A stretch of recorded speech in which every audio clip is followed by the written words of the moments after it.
वो तो समझो मेरा निष्कल रूप है, निर्गुण रूप है मेरा यो शतम्भ आया पिलर, और ईब में निर्गुण से सगुण हो गया, तुम्हारे सामने आया। अब देखो हम अपने उस प्रसंग पर आते हैं, हमने ये देखना है कि ब्रह्मा और विष्णु और ये शिव ये भगवान नहीं है, ये प्रभु नहीं है, ये प्रसंग था।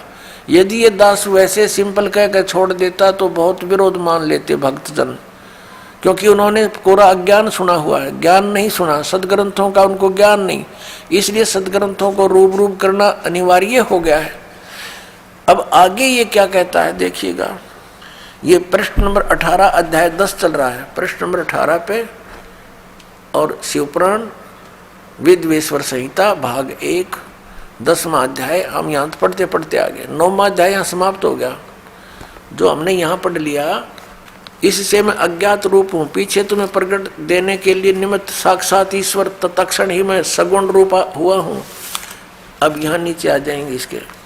इति श्री शिव महापुराणे विद्वेश्वर संहिता भाषा टीकायाम 9वां अध्याय, ये 9वां अध्याय इति हो गया, समाप्त हुआ। अब 10वां शुरू हो गया, ये 10वां। अब हम यहाँ 10वें में पढ़ रहे हैं नीचे। हे पुत्रों,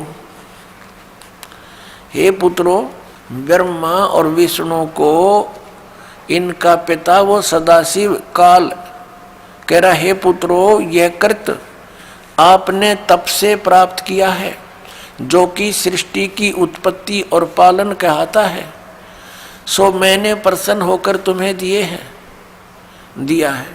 इसी प्रकार दूसरे दो कृत रुद्र और महेश्वर को प्रदान किए हैं। अब देखो, जो दास सिद्ध करना चाहता है, एक तो ब्रह्मा और विष्णु और फिर रुद्र और महेश्वर, ये 4, इनसे 5वां है यू सदाशिव, जो ब्रह्मा विष्णु महेश जी के पिताजी हैं। और इनकी माता कौन है? वो दुर्गा है। वो भी दिखाएंगे आपको सदग्रंथ में, देवी पुराण के अंदर दिखाएंगे। अब यहां देखिएगा, यहां स्पष्ट हो गया कि ऊपर तो इन दोनों के विषय में बोला है, पुत्रों, यह कृत आपने तब से प्राप्त किया है, जो कि सृष्टि उत्पत्ति और पालन कहता है। इन दोनों का ये जॉब है। मैंने प्रसन्न होकर तुम्हें दिया। देखो, हींग लगी ना फटकड़ी इसकी। तब तो कह रहा है कि तुमने तप किए, घोर तप किए। इसमें लिखा है कि विष्णु जी ने 12,000 वर्ष तक घोर तप किया, ब्रह्मा जी ने इतने वर्ष तक तप किया। तो कहता है इस तप के बदले में मैंने खुश होकर तुम्हें दिया है। बता, इन की भलाई इन्हीं को सौंप दी। अपनी तरफ से क्या दिया इसने? पहले इनसे डले डुआई हठ योग करो, सिद्धि युक्त हो गए। अब फिर रिमोट अपने हाथ में लेकर इनको कहा तुम सृष्टि करो। सब जीवों को यहाँ पर स्थिति उत्पत्ति संहार ये अपने पुत्रों से करवाता है और स्वयं खाता है सबको। ये काल है।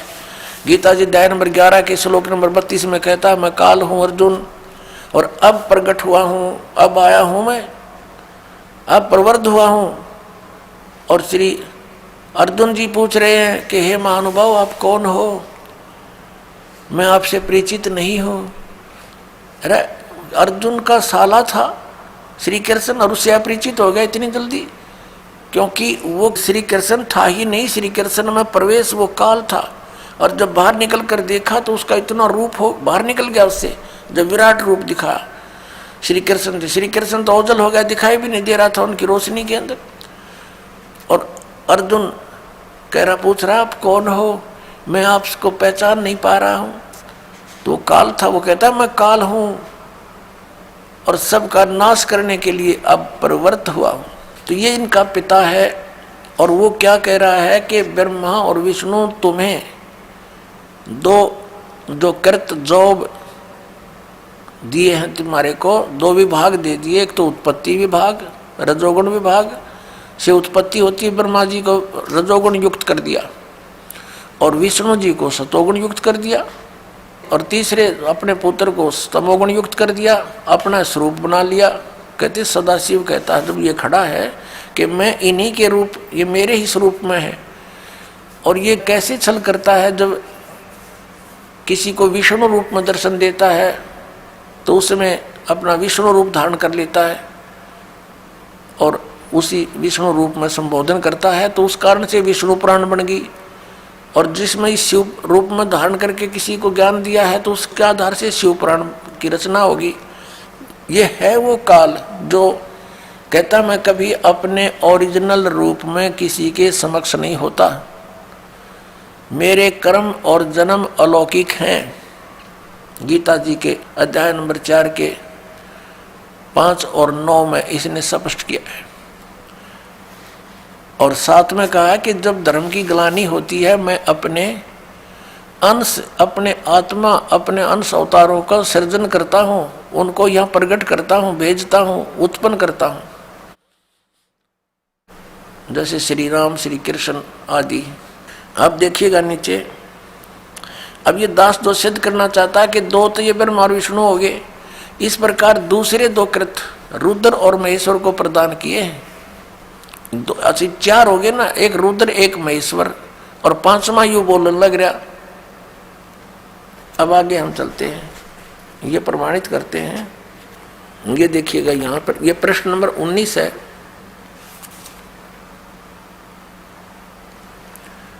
और ये विद्वेश्वर संहिता भाग 1 अध्याय 10 चल रहा है, यहां से हम लेंगे।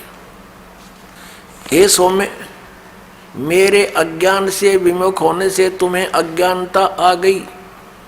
विष्णु और ब्रह्मा जी को कह रहे हैं मेरा ज्ञान होने से ऐसा नहीं होता, ज्ञान और रूप महेश के तुल्य हो जाते हैं।